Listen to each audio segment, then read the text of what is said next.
let me start with a quick introduction. So I am Madhur. Been currently working with Google for the past 6 months. Before that, I was working with Uber. Before that, trying my hand at a startup working in a startup called Flock, which was started by Direct founders. Before that, I spent some time with Microsoft. Before product management, I was trying to become a consultant. One of the primary reason I joined my MBA as well.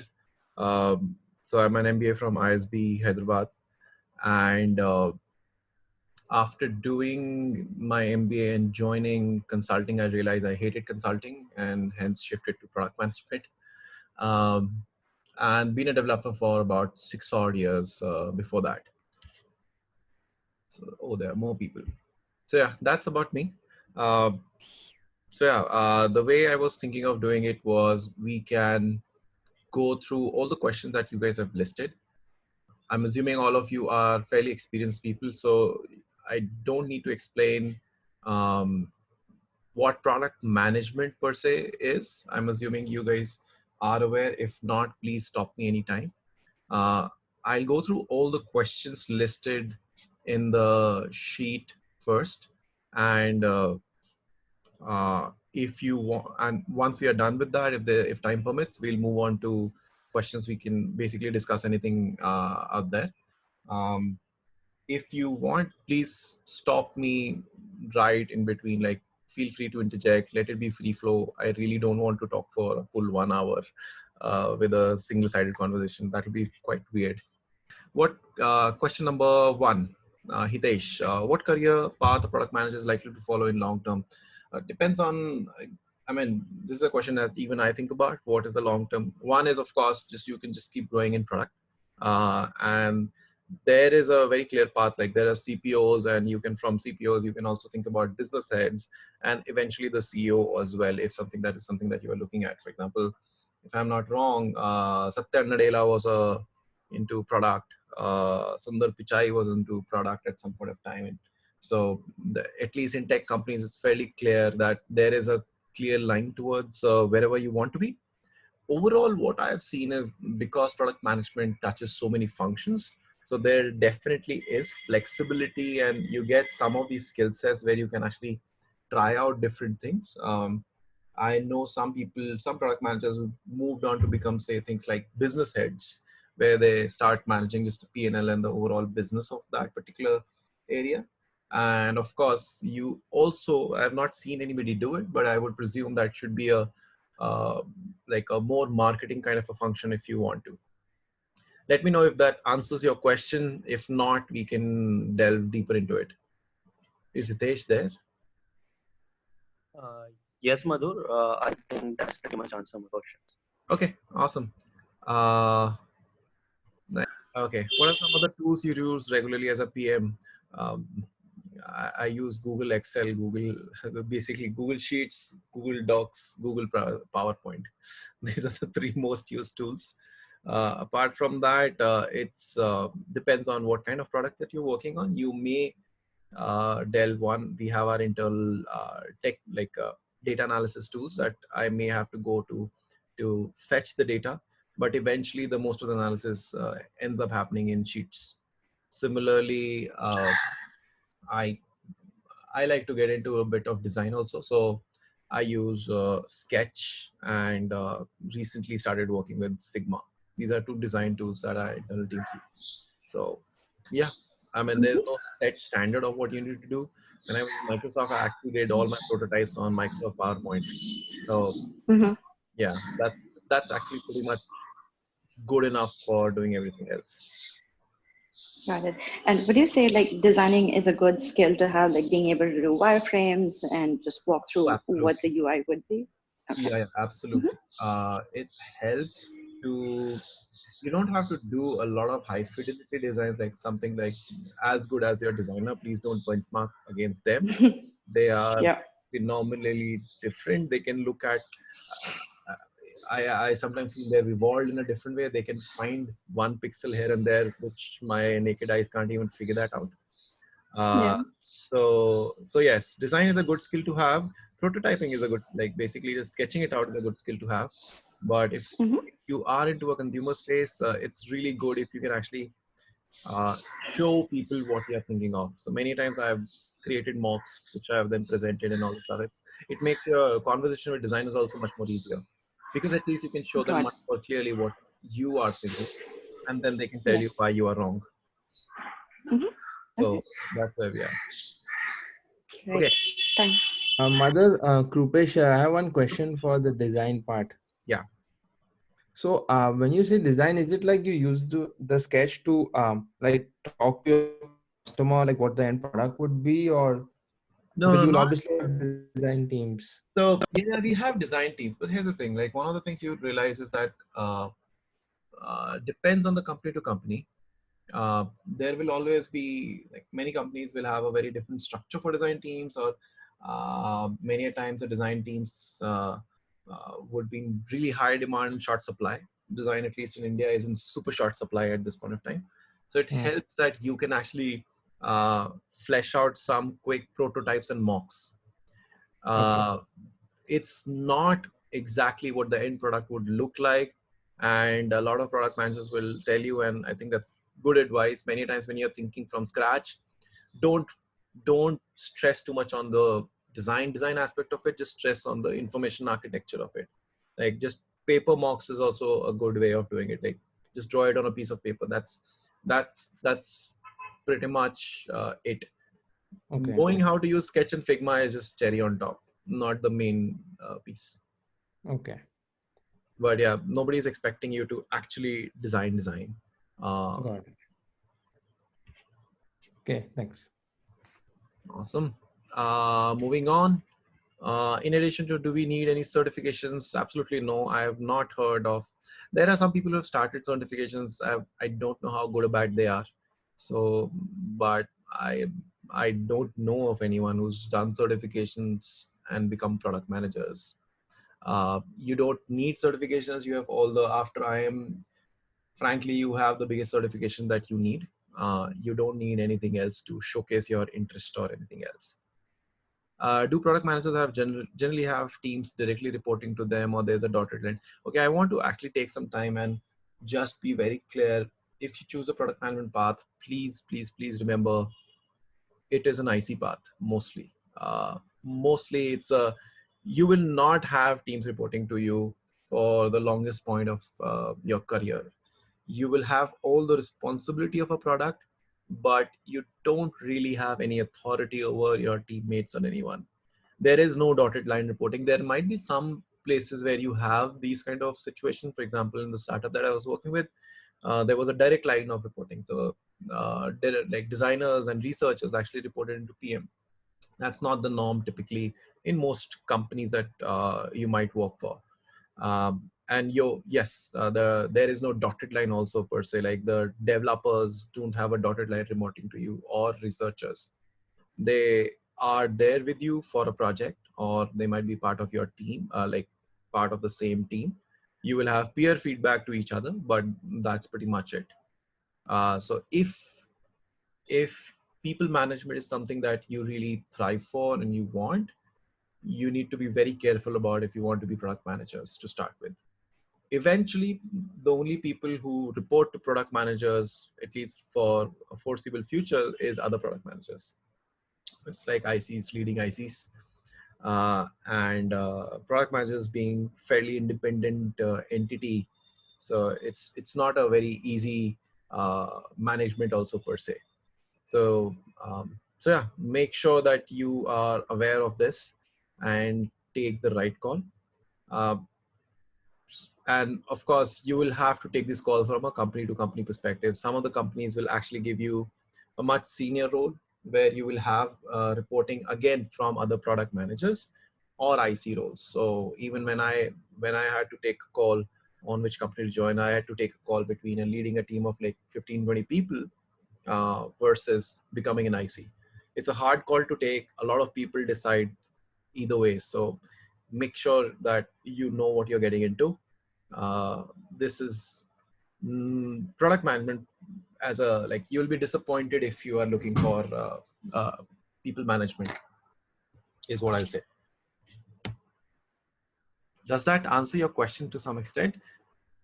Please feel free to interject. Yes, I also think that, but you still have little more authority compared to an individual contributor. So again, as I said, it's a very uh, Like you don't company. you no, you don't lead.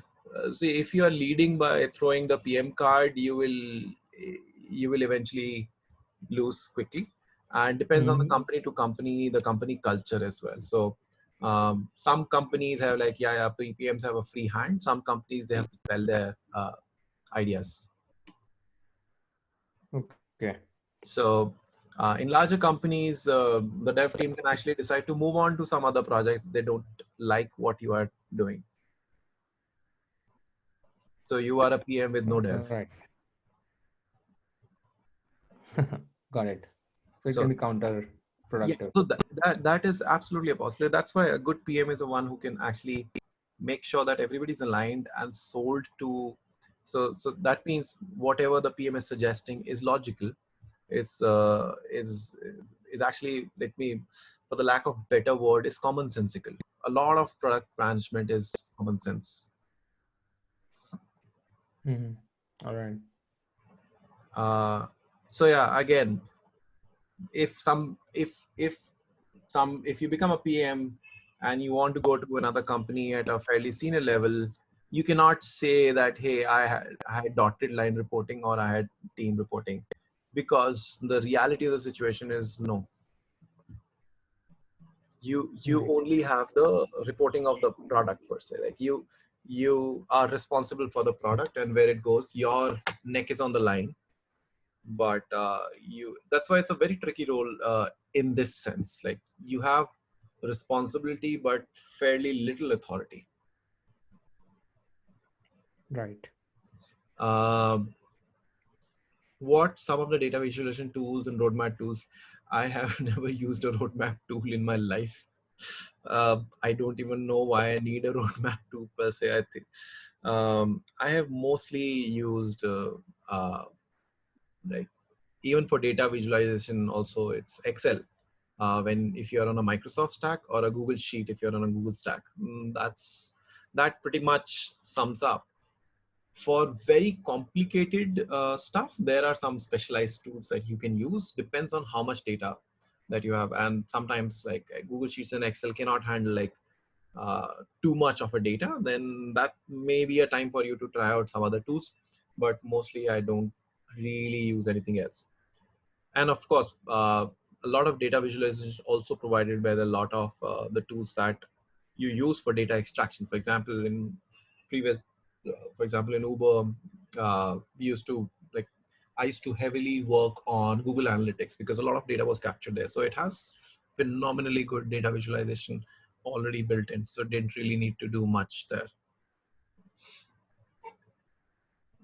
Is a specific tool you wanted to know about? No, it was just generic question. I actually got it from someone in the batch. So Okay. I think Um, that's don't get stuck that into answers. tools and all, man. I'll just say this: Yeah. don't get into stuck, especially these roadmap tools and all that stuff. Um, a Google Doc is enough to create a roadmap for like next 2 3 years. And Google Sheet is there. There's some people who use Smart Sheets also, but they are just get the process right. Like don't get into the tools and everything else. That's not really helpful. Okay. Got it. Uh,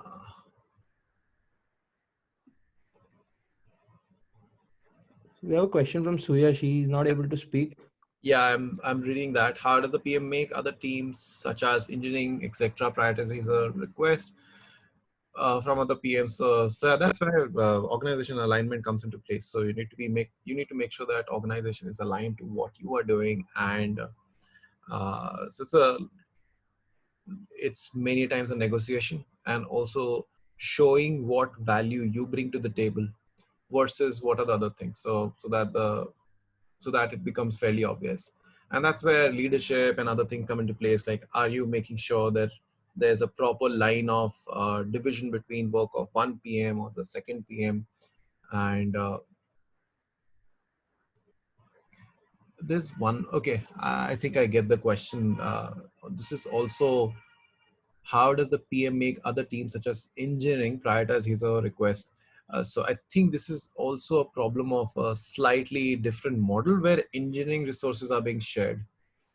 So yeah, so typically what happens is that if you are a PM of a particular product, there are already some people, dedicated engineers on your team. At least that's what I've seen for most organizations, most mature product organizations. So they are anyways there. The question happens, the clashes happen when you are dependent on other teams to do it for you, and that's where a good PM plays a role, where you need to know in advance what are the things on which you will need other teams help on. You need to make sure you talk to them. You need to make sure that you get yourself, your project in their priority list and at the time that you want it, so that by the time you are ready to pick that up, they have done their work.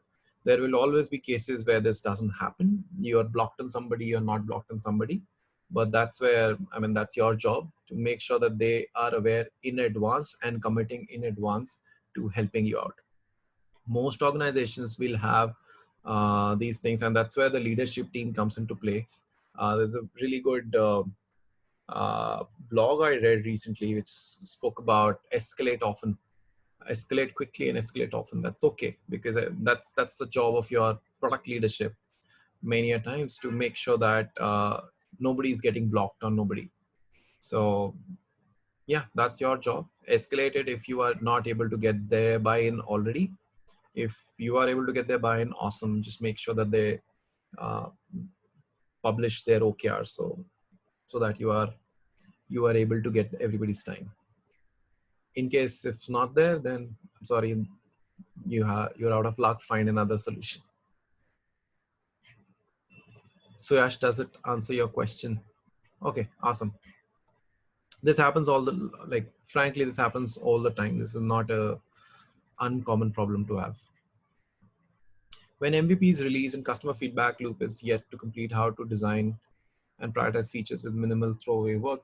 Depends on what you do release an MVP. Typically, when you release an MVP, you already have a much larger theory in mind that, hey, this is how my final product would look like. So there are certain things which are like, of course, I have to do it.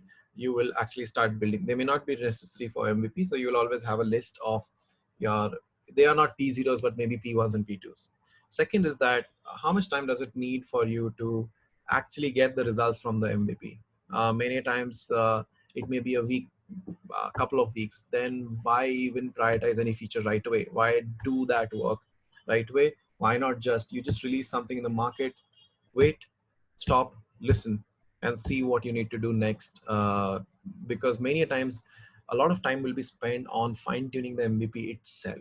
Once you release the MVP, you will realize that, hey, I missed a small part. This is where people are finding it confusing. This is the problem. So why don't I fix this? And that you will know only once you release it.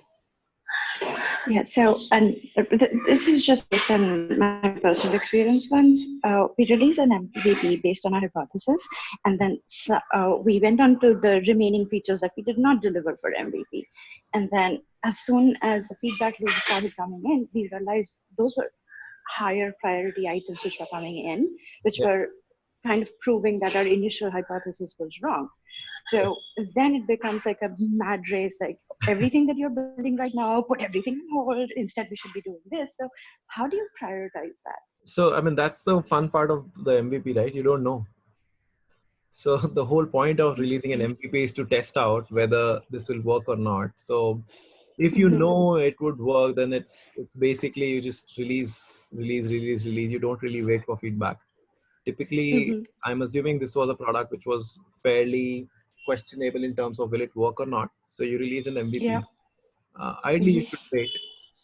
We wait, like work on something Okay. else. Like many times I've done that, like release a product, wait it for a week. Many times you end up actually seeing what are the issues that the users are already complaining about. Fix those things, because you want the MVP to be successful before you build out the P1. After you release Yeah. the MVP, your P1 features don't become P0s. Please remember that. Your P1 features are still P1s because you call them P1s for a reason. Yeah. Do not make them P0s until you have a substantial understanding that, hey, the MVP succeeded and we need to do more. Mm-hmm. So Okay. you are already sure that you are like, if they say, sometimes what happens is that there are things that the leadership, or you have already taken a call that you want to be in this market and this is how you want to be in the market. You will do whatever it takes to Mm-hmm. fix it.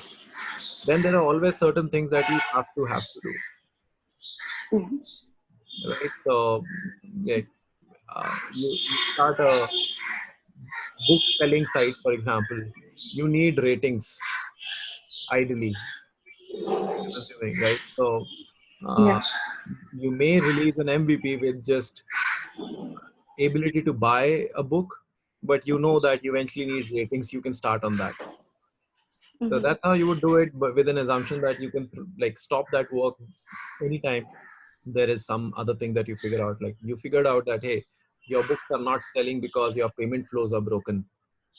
You drop Mm-hmm. everything else and fix the payment flows because you want the MVP to be successful.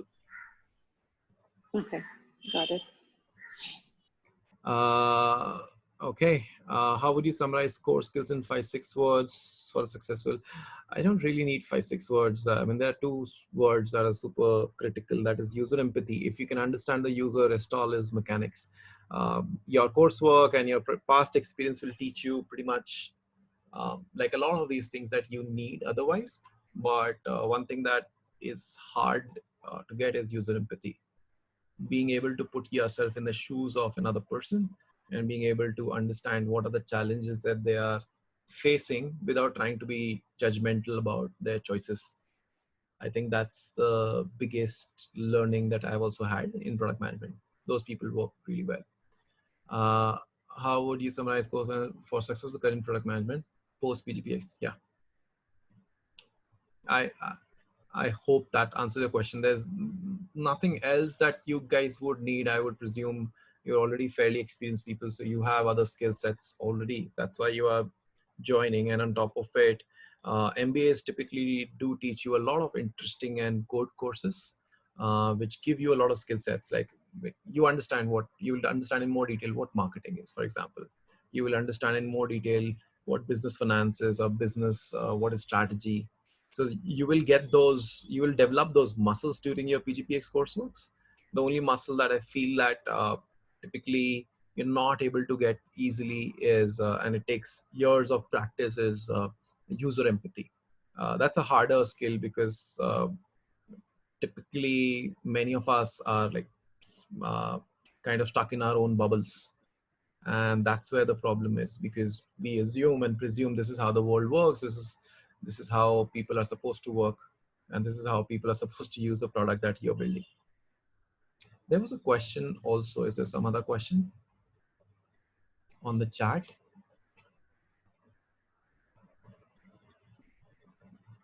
Okay. What are the top 3 transferable skills for TPM, software management, moving to product management? uh, I mean, I don't know why you're putting numbers on this, like the top of my head, top 3.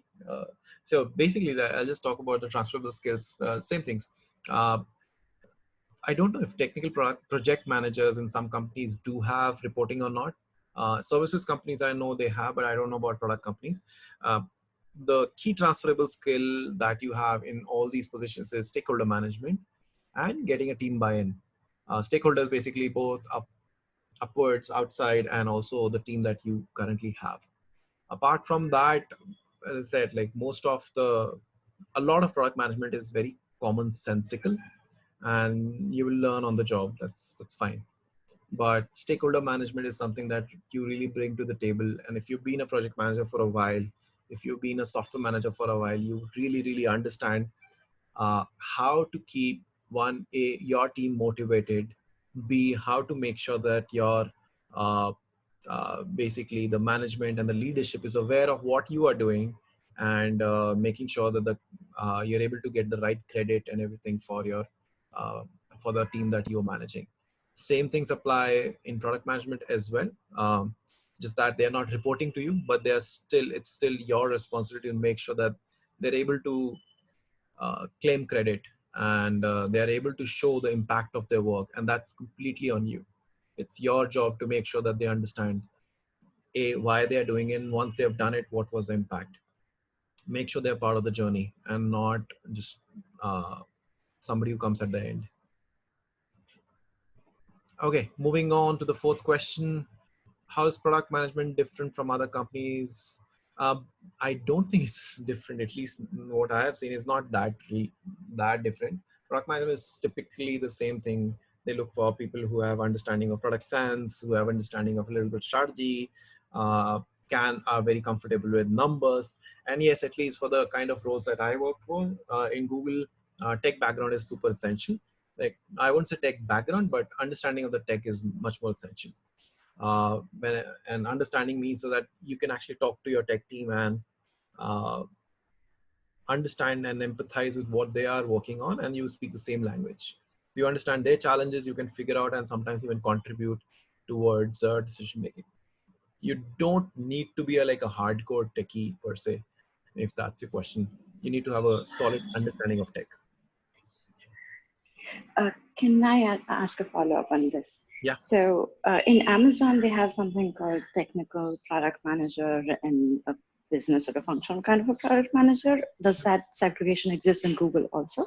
I have not seen a TPM yet, at least around me. I doubt that, but check the career side. There might be roles with similar flavors. We do have program managers, but I don't, we have technical product managers. We have product managers. Okay. But just like, don't take my word for it. Just check the career site. Sure thing. I was into operations. I was ready to do PMP. I do not have posting. PMP is not related to product management at all. It's a project management certification. And is it necessary for product management? No. Will it help in product management? In my opinion, no. On the contrary, I believe that if you are stressing too much on PMP, it might actually go against you as a product manager. Like, if I was a product manager, like as a product manager, I have not done PMP and I don't intend to do PMP. If I ever do PMP, I'll not tell anyone that I've done PMP because see, you don't want to be labeled as a project manager trying to get into product management. You're trying to get into product management. So if you're really interested in project management, please go ahead. There's a phenomenal opportunities in people who can manage large scale projects. So program managers, as they call them. So there is a lot of, you can become chief of staffs and other things, like there is a lot of meat there as well. Do PMP if that's your goal. I would advise against doing a PMP if you want to be a product manager. That's my advice, but please take it with a pinch of salt. Does that answer your question, Ramya? Yeah, it does. Thank you. Awesome. I'm assuming, I mean, you want to be a project manager or a product manager? Like, I was always into projects, so I was just wondering because when I see in the PMI charts, even to get into product management certifications, the preliminary was PMP. So I was just wondering, at this phase, would that really help? But then I could be wrong. can you do me a favor? Send me the chart. I highly doubt. I have not, like, I don't think there is any need to do PMP certificate to be a product manager. And I say that with experience from like Microsoft, Google, Uber. PMP is not even part of the requirement sheet. You only need PMP if you want to become project managers. Yeah. Okay. So, yeah. Thanks. Yeah, that's another issue that I have typically with a lot of these certifications. They tend to go more towards this traditional roles, and they're kind of confusing what a project manager and product manager are. And a lot of times people are trying to confuse, people are getting confused in like, hey, maybe they're same roles. They're not. They're absolutely different roles. Sure, there will always be some transferable skill sets, but they're not the same. Product manager who can do a little bit of project management is good, but that's not essential. So, and a project manager who has doesn't have most of the product management skills, but is great at what they do, is like they will do really, really well. They don't need to be absolutely stunning in making PRDs or writing or making mocks. They don't even have to do that. So there's uh, I think this is a misnomer because both of them are called PM. In some sense, people have started confusing these two.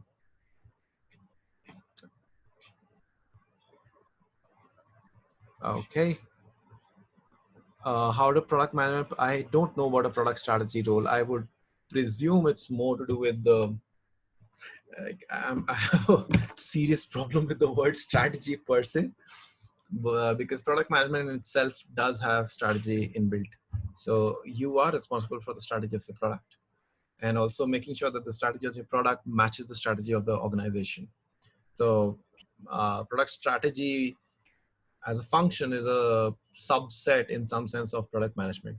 There will be certain organizations where strategy is a separate role in itself, where they talk about, I mean, just focus on numbers, etc. But I won't be the right person to answer those questions.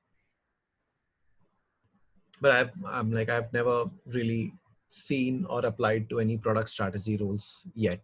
There are a lot of people into strategy roles, but this is more like a single product company which is trying to like grow. So they will have people who are responsible. So international expansion, people who are responsible for something else.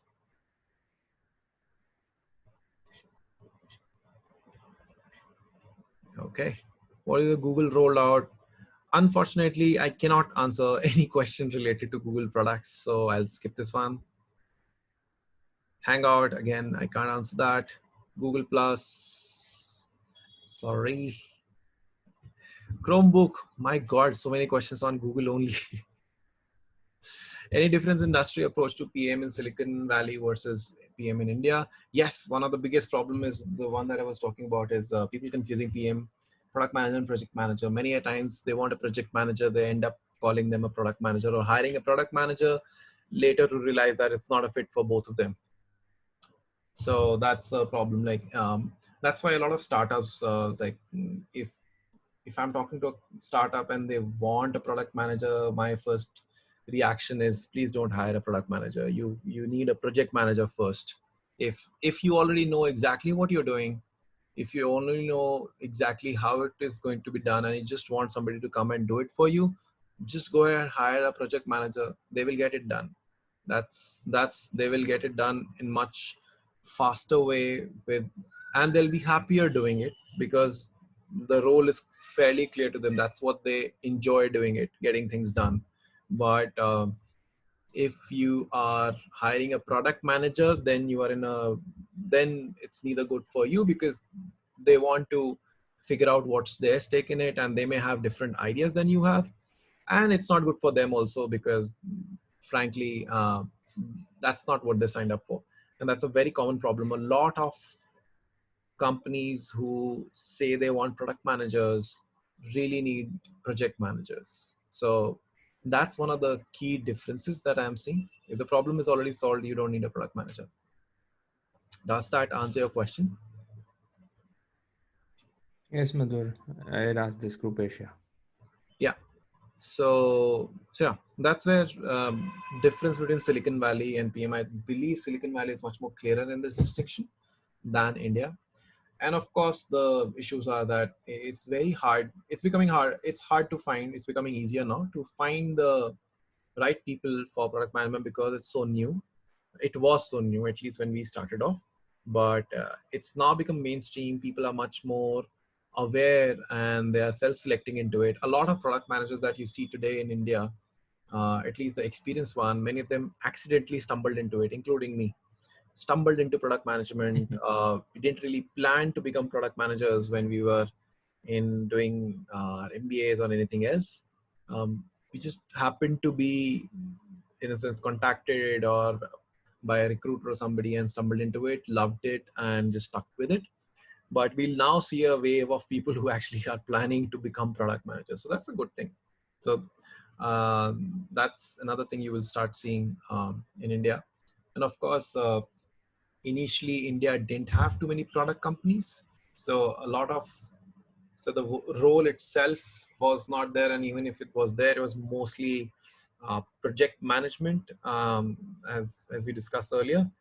Now that a lot of a lot of product companies have started in India, like all kudos to the, like, one of the big names in product management, in my opinion, is Flipkart. They've done tremendously good for the product management community in India. And then, of course, a lot of Silicon Valley companies have started making their products, like bringing core parts and at least like meatier parts of their product to India. Microsoft started long time back. Then Uber is doing it. Now, of course, Google has been there for a while. Now they are doing more and more of it. So there's always, that's another interesting thing that is happening. You'll see product management like really go up in India, at least for the foreseeable future. Sometimes you are in a conflict between your own developers and external customers. How do you handle such conflicts? If you're a product manager, sorry, external customers rule.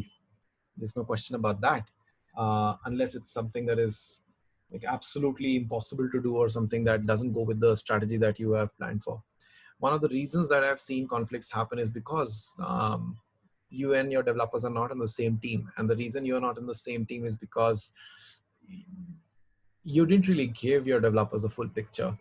This conflict should not happen ideally, because the developers should be pushing you to more rather than, see, a good way is that the developer your tech lead comes to you, is like, hey, we know this is what the customers want. Why are you not prioritizing this? That's a good conversation to have. Not that, why are you prioritizing this? Because they did not know what and how the customers do. One good practice is make sure your tech team is involved as early as possible. Of course, don't make them drop everything that they're doing, but they're involved early as well. What is the vision? What is the mission? And then even in customer interviews and everything, if possible. So like sometimes we have actually taken developers who are going to work on the product to the research, like to do the actual user research. So they have been one of the witness of the actual user research. If they are not, you can always show them the videos and do a full session on what you found out. So at the end of the day, your development team should be half product managers themselves. If that is the case, then your job is done. I believe this is something very specific that somebody is asking. And Actually, it's me. So it was a question regarding the stakeholder management, which you just mentioned, I think, a few slides back. Yeah. So it's like a situation where, like, suppose there are targets and deliveries, say a P0, P1s, and your developers can't meet it. So then you are in a fix because you promised some delivery to customer.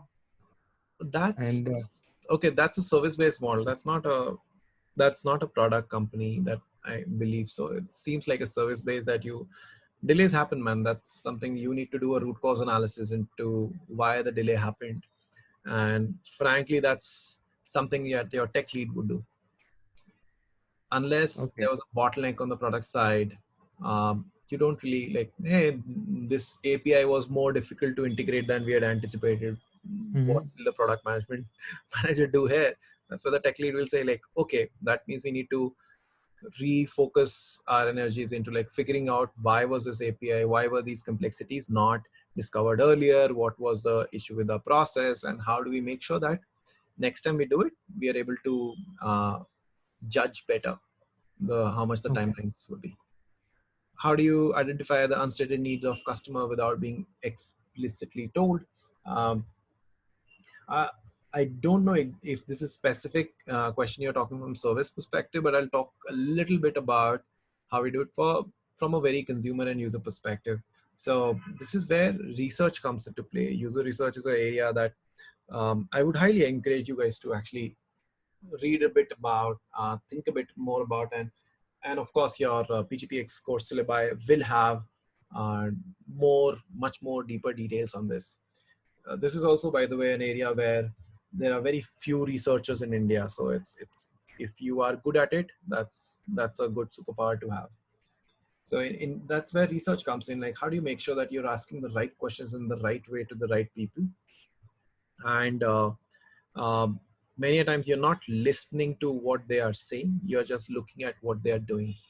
So depends on, again, as I said, like what stage of it is. You can do surveys. There are various ways of doing research. You can do like offline surveys. You send them a questionnaire, you ask them questions, and based on some of the answers, you try to understand what they are really saying.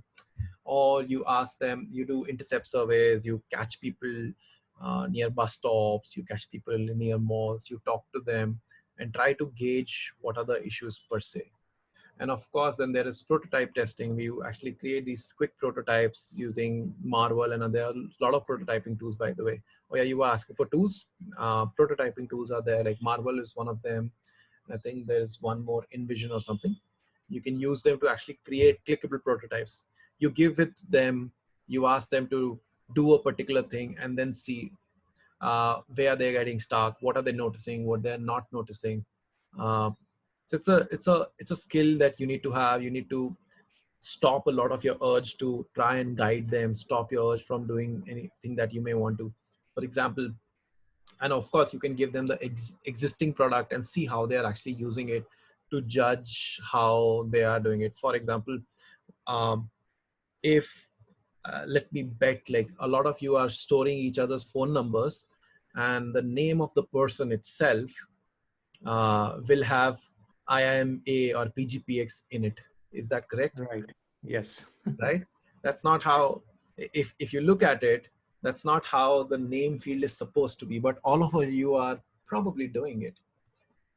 Nobody asked you that, but if if a researcher were to pick your phone, ask your permission to go through your phone, they will note it. Now what comes out of it is a very different thing. I don't know what product you can make out of it, but you can make a product out of it, right? So that's a question for you, what kind of a product you can make out of it. But it's clear that this is what people, this is how people are storing it. Now the next question for you is like, why are they storing it that way? Because hey, people want to know exactly which Neha is calling. They want to disambiguate.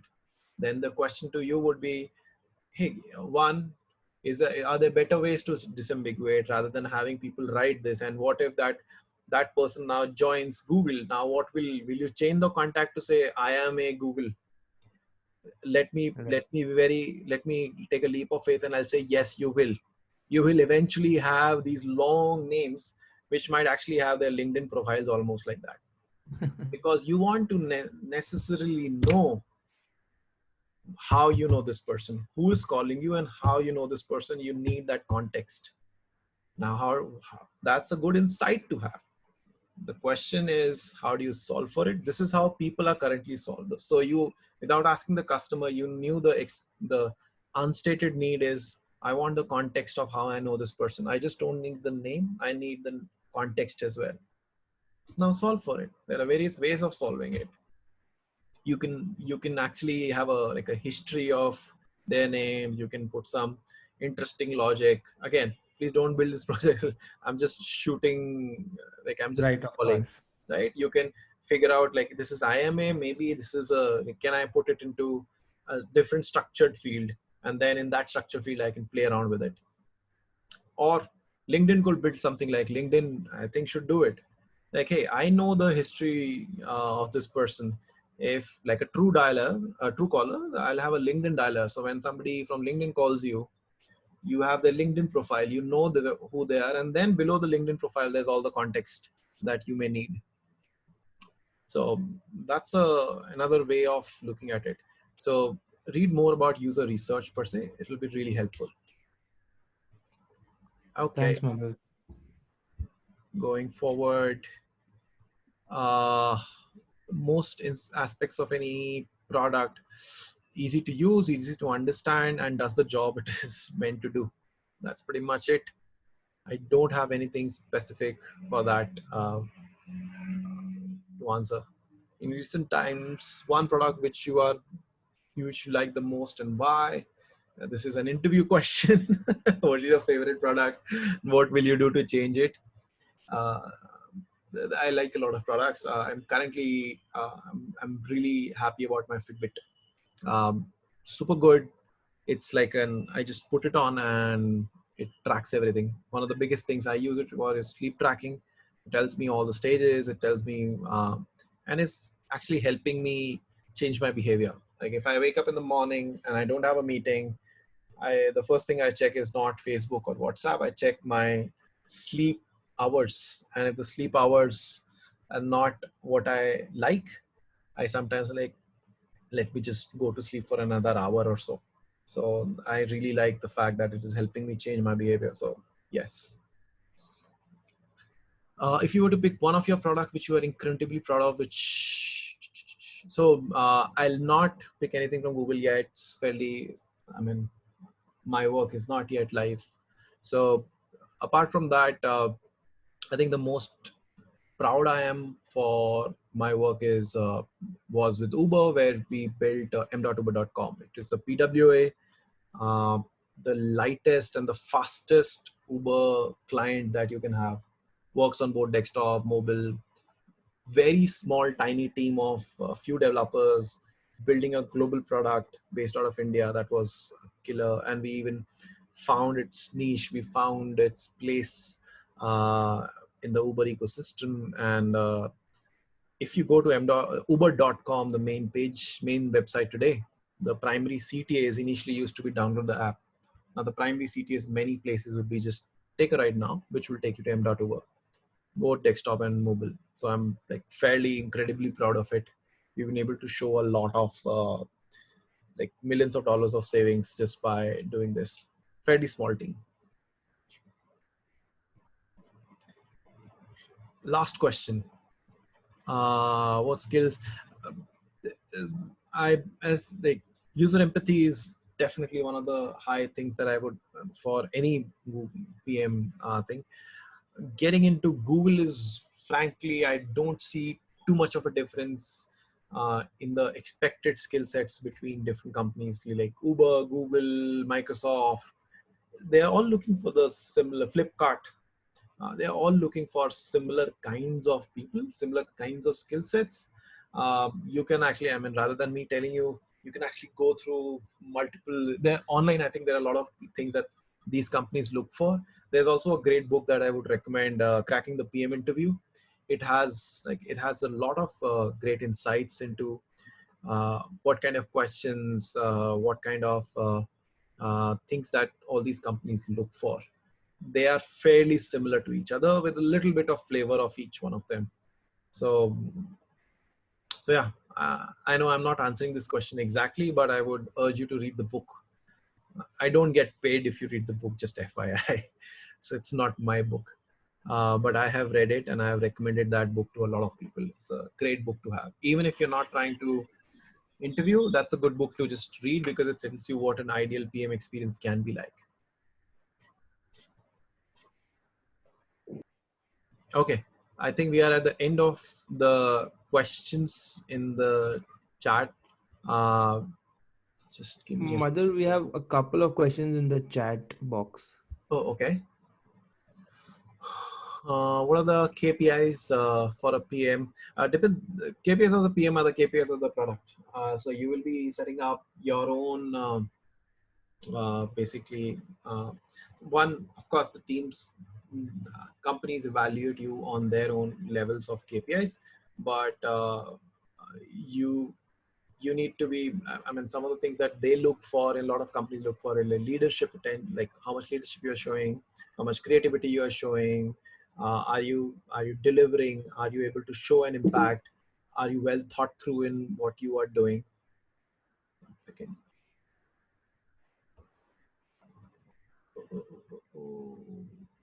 Hello. Yes, Mother. Yeah. I don't know, my system just got stuck.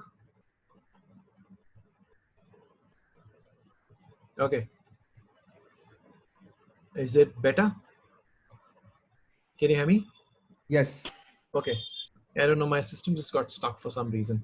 Yeah. So are you looking, I mean, are you delivering value to the client, customer, and to the business? And of course, how do you work with different teams, both teams you directly are responsible for, and also the teams like cross teams, like are you collaborative? Are you Are you prioritizing the right things? Are you escalating the right things? All those things. But eventually the PM lives by the product, dies by the product. So you are responsible for where the product goes. Is the product management responsible for GTM strategy? Uh, Again, it's a loaded question. It depends a lot on the company and what the product is, but mostly yes. The product team is very, very, very closely linked to it and mostly responsible for it as well. You will definitely work with your marketing peers. They might be the ones who might do the GTM per se in sometimes, but you are very, very like closely involved. Or many a times you are leading the GTM strategy yourself. Uh, Creation is definitely on you. You need to, because frankly, you have an insight that you are building something for. You need to be guiding others why this matters and how to pitch it and who to pitch it to. Okay, awesome. So I think that's the end of the question. Geography's PM role in India, I didn't get that. My sense is what you're asking for is, do the products that we do go beyond India? Yes. Like M.Uber, for example, was a global product that uh, uh, I that that was released across the world and was available in every single market that Uber operates in. Is that what? It's a IT problem. Like wherever there's IT companies, like Bangalore, Hyderabad, of course, Delhi also. Startups have a lot of PMs.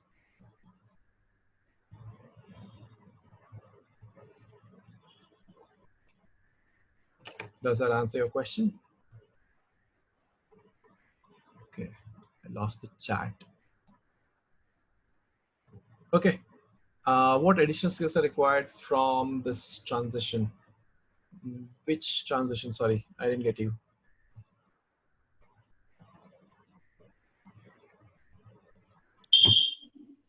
So the complete question, actually it says how easy or difficult is it to transition from automotive ops, and then the second part is additional skills required.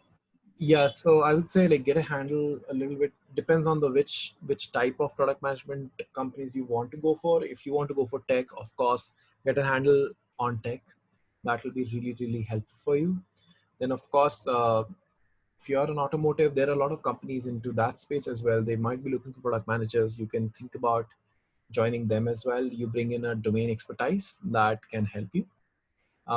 Get a sense of typically, I would say, um, frankly, I don't need to say anything. I believe that at least the PGPX coursework typically do a good job in exposing you to a lot of these skills. Things that have helped me are like marketing, a little bit of business side of things, a little bit of design, a little bit of strategy, and of course, data. One of the things that, I mean, data is something that you should absolutely be really, really good at. If you can do that, that would be really good add on to your skill set. If you want tech companies, it might make sense for you to get a sense of how the tech world works, what are the typical issues, and basically, I don't know what is the right level of technical knowledge you need, but at least you need to understand how any tech product works. There are set ways that these things work. I mean, I know it seems very fairly complicated when you look at it from the outside, but there's a set pattern to everything. It's fairly scientific. So if you can get a little bit of maybe sit with one of your dev friends and say like, okay, explain me the architecture of say this product, and see if that's your cup of tea.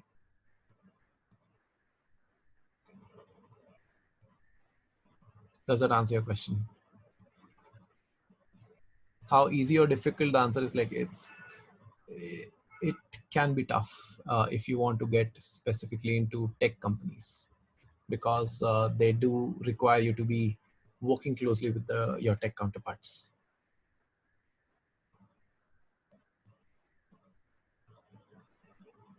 Okay. More questions?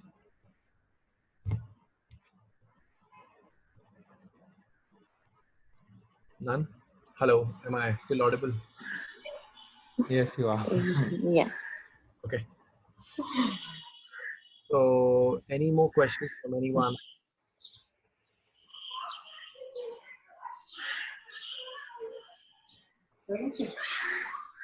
None. Okay, good to know then. All the best, people. And I'll share this also. Um, and you guys can have a look. Overall, like, one of the things that we didn't get to talk about is like PGPX course. So first say that you'll have incredibly good opportunities, learning opportunities that will come your way. Grab them with both hands. Um, Things that personally, like I am a marketing. I did a dual majors. My primary like marketing and strategy and operations. Sorry, strategy and leadership. Um, so the kind of things that we did there really helped me and do help me in understanding some of the my peers, in the sense that since I've done marketing, I can understand where my marketing peers come from. I understand where my legal team comes from, because you will be taught, I'm assuming, business law. I can understand a little bit about how the strategy works. I can understand a little bit of data, because there'll be a lot of your coursework would be data intensive. So try to dip your hands in as many pies as you can to get a sense of all these things. Product management as a role kind of lies in the center of many of these. So if that's your goal, you need to be in center of that as well. Awesome. Thank you, Madha. This was really insightful, and you answered practically all the questions we posed for you so far. So thank you so much for your time. Thank you so much, guys. All the best. Thank you, Madhur. Thank you. Bye.